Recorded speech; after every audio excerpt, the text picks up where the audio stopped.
Anthu awawa mukuwaonawa amapembeza mozigudubuza panchenga otcha chonchi, ena kutuluka zotupa m'misana mwawo choncho kamba kodzipereka okha nsembe ponyamula milungu yawo yomwe amayikondesesa kwambiri kwawoko.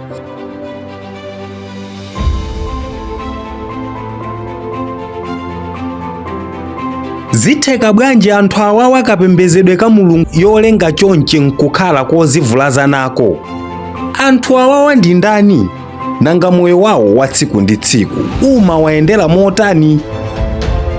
Ndine Dini Studios, khalani pompo pomwe nkhani ikupitilira, koma tisanapitilire ndi nkhani timakoma mukamazionera mukafoni kabwino, kafoni kowala bwino, ndipo sipanavute kamba kuti kuli madolo omwe amapezeka ndi mafoni a mtundu wina uliwonse omwe inu mungakonde malinganso ndi budget yanu. Awawa ndi PSG mobile phones omwe akupezekera ku South Africa, dera la Tembisa iwowa. Mafoni awo amagulisa pena paliponse kuchoniko, dera lina lililonse. Foni ina iliyonse imene inu mungayifune imakupezani kuphatikiza omwe muli ku Malawi muthanso kuyitanisa foni ya kukhosi kwanu ndi awawa PSG mobile phones. PSG mobile phones abale, foni uzithako kutulusa nthumba mwa ndidi.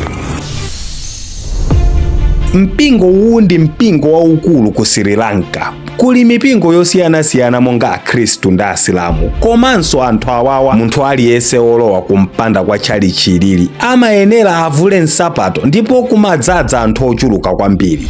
Amakhala ndi mwambo pachaka odzapembeza milungu yawo yosiyanasiyana kwa mwezi wathunthu, ndipo kuchokera day 1 amakhala akutulusa mulungu wawo mmodzimmodzi pa tsiku. Ndiye kuti lero ochosa minyama, mmawa wa mvula linalo opezesa mabanja, choncho mpaka masiku 30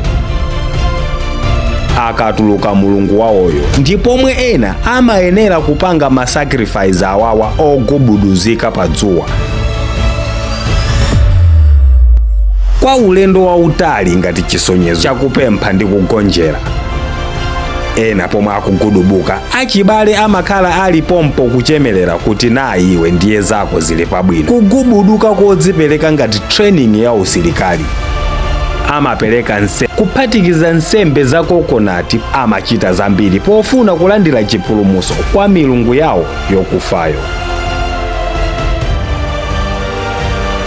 Ndipo anthu aja ali ndi zotupa pansana aja ndi anthu omwe milungu yawoyo ikamatuluka iwo amadzipereka kuyinyamula m'mapewa mwawo kwa 30 days yonse. Ndipo iwo ati munthu yemwe watupa nsana choncho ndiye kuti ndi munthu okhulupirira kwambiri mu mpingomo, komanso ngwamwayi moyo wawo wa tsiku ndi tsiku. Anthu awa ati ndi okondwa kamba kuti izi amachitazi zimawathandiza mu zinthu zosiyana-siyananso, komanso zinathandiza makolo ndi achibale kalelo.